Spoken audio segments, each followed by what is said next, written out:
제가 발표할 논문은 이제 NT-OLG 플러스 T라는 이제 데이터셋에 대한 정보랑 또 어떻게 데이터셋 어떻게 개발했는지랑 또 어떻게 모델을 그 데이터셋에 모델을 어떤 걸 썼는지 이제 그때 그렇게 쓴 논문입니다.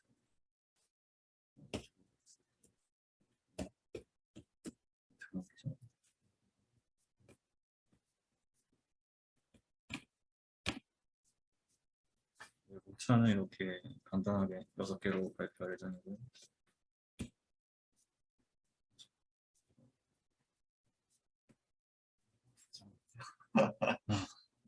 첫 번째 기억은 이제 데스 베이스드 휴먼 액티비티 애널리시스라는 이제 인간의 행동 분류를 이제 데스 시퀀스로 나누는 그런 분석 방법이라고 해요. 이제 이 방법이 2010년도에 굉장한 효과를 줬다고 합니다.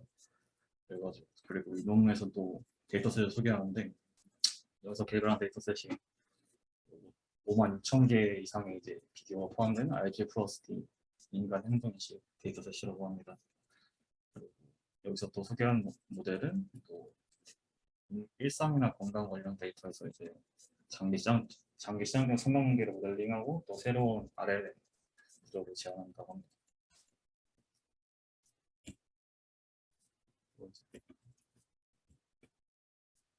뎁스 센서라는 이제 카메라가 있는데 카메라가 이제 앞에 한개 센서 이게 하나의 카메라 렌즈가 이상의 렌즈가 있는데 이 렌즈가 그 물체를 감지하면서 그거에 대한 거리를 얻을 수 있다고 해요. 그거가 이제 개발이 돼가지고 이런 뎁스 센서가 나오고 네, 여기 한계점이 있는데 이제 3D 물체 인식이나 뭐 3D 장면, 3D 동작 인식 같은 거는 이제 뭐 규모가 있는 뭐 데이터셋이 있는데 이제 다른 뭐 알지 그거는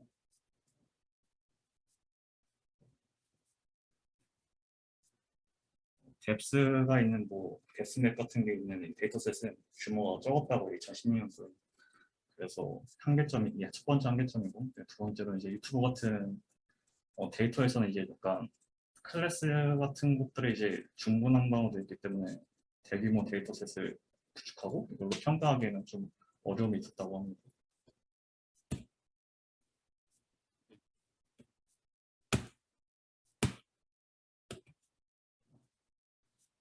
한계점에 이제 4가지 문제가 있는데 이거 나눠서 문제를 보자면 첫 번째는 주제가 좋은 문제.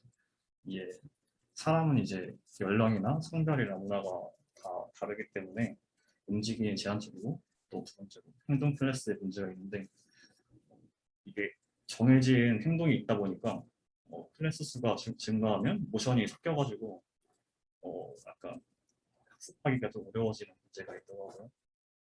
세 번째로 제한된 카메라 각도가 있는데 각도는 뭐 대부분 보면 정면에서 촬영되거나 뭐 옆에서 양쪽에 촬영하거나 이렇게 제한돼 있어가지고 이걸로 또 학습하기에는 또 어려움이 있고 또 네 번째로는 비디오 샘플 수의 제한이라고 있는데 샘플 수가 이제 데이터 수가 적으면 그 데이터들에 대한 과적합이 문제가 된다고요. 그래서 이걸 일반하기 위해서는 더나 샘플이 필요하다고 합니다.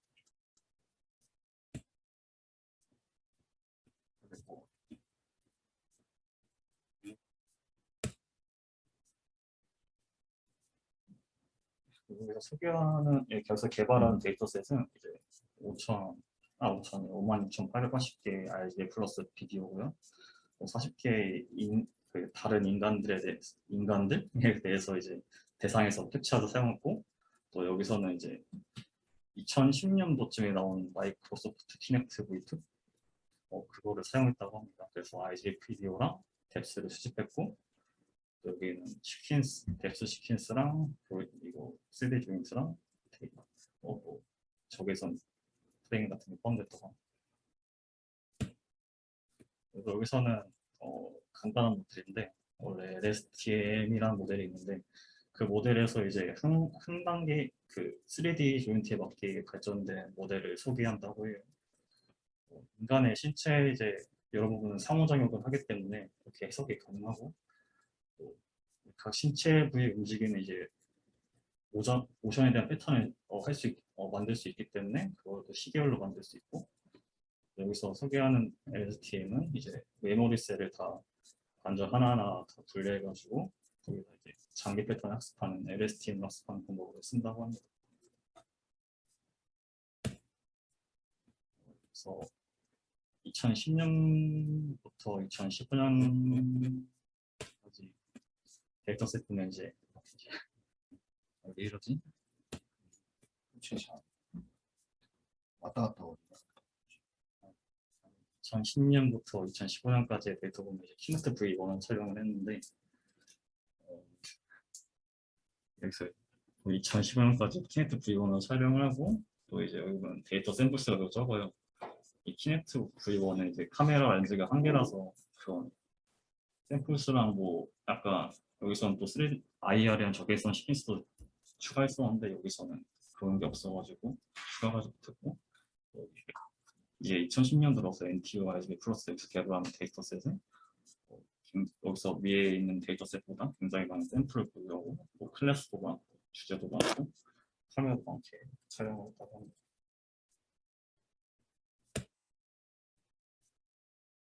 네, 관련된 이제 모델 같은 거 보면 이제 프론티어 RNN이라는 모델이 있는데, 이제 여기서는 이제 기존 LSTM은 이제 시공역학적인 그 장기적인 패턴을 학습할 수 없다고 해가지고 여기서 개발하는 게 디퍼런트 RNN인데, 거기서 새로운 게이트를 추가해가지고 만든 모델이고요.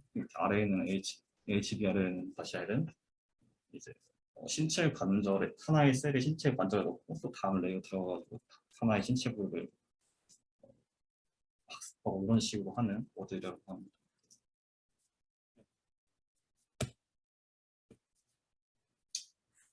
이게 데이터셋에 대한 논문으로 게재한 거라서 데이터셋에 대한 게 약간 정확히 나와 있는데, 일단 마이크로소프트 키네트 V2 센서를 사용했고요. 여기서는 뎁스맵이랑 3D 조인트랑 RGFrame 적외선 시퀀스 같은 걸 포함했고, 베스 프레임은 해상도는 512 곱하기 424 하고, RGB 영상 계산도 적용되고 시킨수도 똑같이 프레임만 넣을 수 있겠다고 합니다. 그리고 행동 클래스는 20개의 행동 클래스가 있고, 일상생활이랑 공간관련, 상호작용 이렇게 스포츠 운동 같은 걸 포함했다고 하고요. 대상의 연령은 10세에서 35세까지로 한정시켰다고 하고요. 여기 보면 인간이 움직일 수 있는 관절의 모든 부분을 프린터 따가지고 이제 25개를 사용했다고 합니다.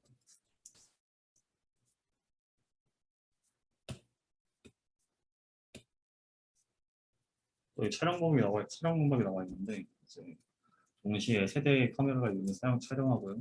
또 동일한 작업에서 이제 세 가지 다른 각도로 촬영하는데, 같은 높이에 있지만 이제 세 가지가 이제 다른 수평에서 약간 꺾인 정도, 마이너스 45도 이 정도랑 플러스 45도 이렇게 해가지고 나눠서 촬영했다고 하고요. 카메라 2랑 3은 이제 전면 측면부를 관찰하고 이제 항상 45도 뷰를 관찰한다고 합니다.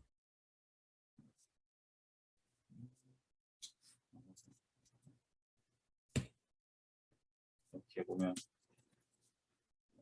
이런 거 보면 여기는 이게 바로 뎁스 맵이고, 이게 조인트를 감지한 거고, 적외선 시퀀스라고 합니다.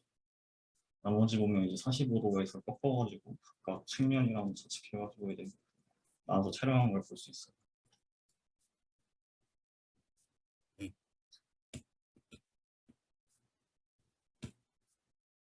또 이제 이 데이터에 대한 평가가 필요한데, 이제 두 가지 평가를 한다고 합니다. 이제 이 두 가지에 대해서는 각각 이제 정확도를 100분율 사용해서 평가를 하고요. 이 두 가지의 평가가 있는데, 처음에는 이제 크로스 서브젝트 에볼루션이라는 주제에 대해서 평가를 하는 방법이고요. 플러닝과 테스트 세트는 각각 43,320개랑 또 테스트는 이제 12,560개 이렇게 나오고요. 또 크로스 뷰 에볼루션이라고 이제 뷰를 이제 라벨로 삼고 트레인으로 삼고 해가지고 이걸 하는 방법인데, 이제 트레인셋에서는 37,920개랑 테스트에서는 18,920개 이렇게 두 개로 나눠서 한다고 합니다. 근데 이제 모델에 대해서 설명하자면, 인간의 행동은 이제 인체 구성은 이제 움직임은 이제 시계열로 해석할 수 있고, 또 이제 주요 관절부를 시드로 한다고 하면 이거를 효과적으로 표현할 수 있다고 하고요. 또 비디오 샘플은 이제 구성이 순차적으로 모델링 될 수 있습니다. 그리고 이제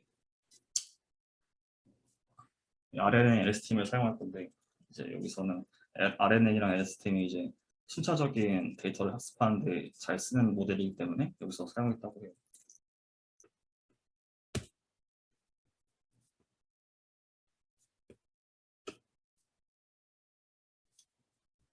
RNN이랑 LSTM인데,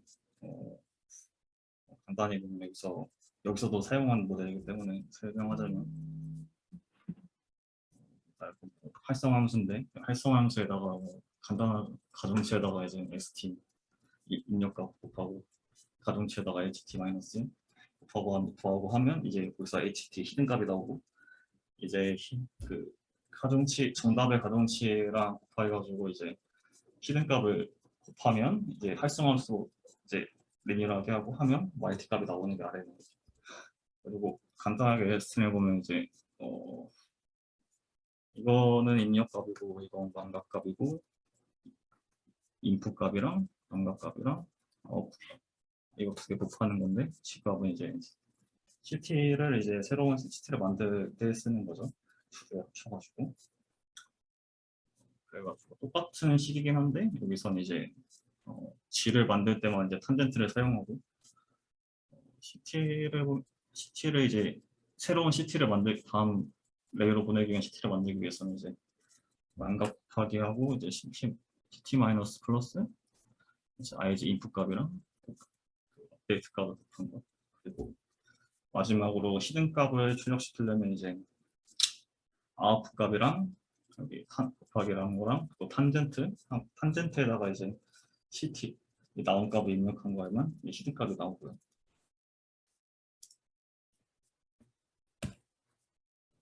그래서 이제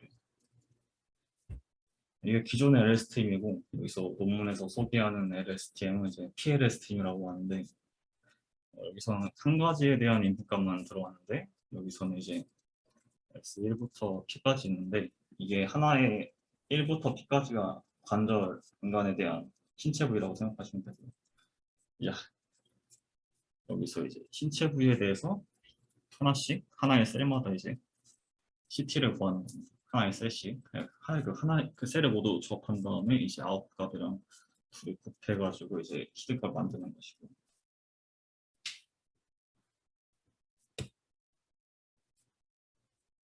또 공식을 보면 이제 LSTM은 똑같은 식인데, 이제 여기선 똑같이 이제 CT를 만들고 하나씩 이제 반절대한 CT를 만들고, 여기서 이제 아웃 값은 이제 전부 다에 대한 이제 모든 관절 부위랑 HT1 전에서 했던 그 값이랑 가정식을 곱해가지고 이제 시그모이드로 이제 성형함수로 한 것을 활성함수로 한 것을 이제 아웃풋 만들고요. 또 히든 값에는 이제 전체 셀 나온 값에서 이제 탄젠트로 활성함수 시켜가지고 아웃풋 값이랑 곱해가지고 히든 값을 만드는 것입니다. 그래서 이제 논문의 결과로 보면 이제 RNN이랑 뭐 LSTM, PLSTM 세 가지 이렇게 시험해 보면 또 제일 높은 게 투레이어의 PLSTM인 걸 볼 수 있습니다. 나머지는 이제 위의 방법은 이제 딥러닝도 있고 다른 방법도 있는데, 성능이 낮은 LSTM에 비해서 성능이 낮은 걸 볼 수 있고요.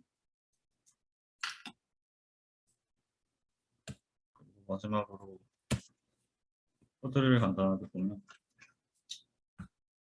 조인트들을 이제